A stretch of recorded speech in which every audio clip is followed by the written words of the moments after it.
నమస్తే, welcome to KK news. నేను Sridevi. YCP తనకు తానే పరీక్ష పెట్టుకుంది, కానీ అందుకు తగ్గట్టుగా ప్రిపేర్ కాలేదు. అందుకే దాని ప్రభావం స్పష్టంగా కనిపించింది. ప్రజల్లో నవ్వులు పాలైంది. ఈ ఎన్నికల్లో వైసీపీ దారుణ పరాజయం చవి చూసింది. ఎంతలా అంటే 175 సీట్లకు 175 గెలుస్తామని బలంగా చెప్పుకొచ్చింది. కానీ 11 స్థానాలు కూడా ఆ పార్టీకి దక్కలేదు. దీంతో పార్టీ ఉనికే ప్రశ్నార్థకం అవుతుంది. ఇక పార్టీకి భవిష్యత్తు లేదనుకుంటున్న నేతలు ఒక్కొక్కరుగా బయటకు వెళ్తున్నారు. అయితే ఇలా పార్టీకి గుడ్ బై చెబుతున్న వారి విషయంలో కూటమి వ్యూహాత్మకంగా వ్యవహరిస్తోంది. వైసీపీ నాయకత్వానికి ఉక్కిరి బిక్కిరి చేస్తోంది. కూటమి అధికారంలోకి వచ్చి 6 నెలలే అవుతోంది. ఎట్టి పరిస్థితుల్లోనూ కూటమికి అవకాశం ఇవ్వకూడదని భావిస్తున్న వైసీపీ ప్రజల్లోకి వచ్చేందుకు నిర్ణయించింది.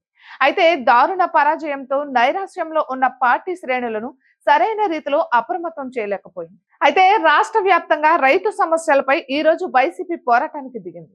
రైతుకు మద్దతు ధర కల్పించడంతో పాటు సాగు ప్రోత్సాహం అందించాలని డిమాండ్ చేస్తూ పెద్ద ఎత్తున ఆందోళన కార్యక్రమాలకు పిలుపునిచ్చింది వైసీపీ నాయకత్వం. అయితే అన్ని జిల్లాల్లో పెద్ద ఎత్తున జనాలను సమీకరించి ఆందోళన కార్యక్రమాలు చేపట్టాలన్నదే వ్యూహం. కానీ చాలా జిల్లాల్లో జనం లేక నిరసన కార్యక్రమాలు నీరసించాయి. మూలిగే నక్కపై తాడిపండు పడ్డ చందంగా వైసీపీకి క్షేత్రస్థాయిలో బలం లేదన్న వాదన తెరపైకి వచ్చింది. ఇక ఇది పార్టీ శ్రేణుల్లో మరింత ఆందోళనకు గురి చేసింది. కూటమి అధికారంలోకి వచ్చి 6 నెలలు అవుతోంది. ప్రభుత్వానికి కొంత సమయం ఇస్తే బాగుంటుందన్న వాదన తెరపైకి వస్తుంది.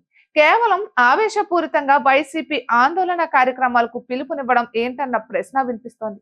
ఇక కొద్ది రోజుల పాటు సమయం ఇచ్చిన తరువాత ఆందోళన కార్యక్రమాలు చేపడితే కొంత ఫలితం ఉంటుందన్నది విశ్లేషకుల వాదన. ప్రజలు కూడా కూటమి ప్రభుత్వంలో ఏదో చేస్తోందన్న సంతృప్తితో ఉన్నారు. ప్రజలకు ఇచ్చిన హామీలు అమలు చేయకపోవడం, ప్రజా వ్యతిరేకత నిర్ణయాలు తీసుకోకపోవడం వంటివి జరిగితే ప్రజలు అసంతృప్తి వ్యక్తం చేసేది. అయితే దానికి కొంత సమయం పడుతోంది. కానీ అది ఏది చూసుకోకుండా వైసీపీ నాయకత్వం ఆందోళనకు పిలుపునివ్వడం విమర్శలకు గురవుతోంది. ఈ రోజు రాష్ట్ర వ్యాప్తంగా జరిగిన వైసీపీ ఆందోళన కార్యక్రమాల్లో సీనియర్స్ లేకపోవడం ఆ పార్టీ శ్రేణులను మరింత గందరగోళానికి గురి చేసింది. ఇటువంటి మరెన్నో వీడియోస్ కోసం కేకే న్యూస్ తెలుగు ఛానల్ ని సబ్స్క్రైబ్ చేసుకోండి.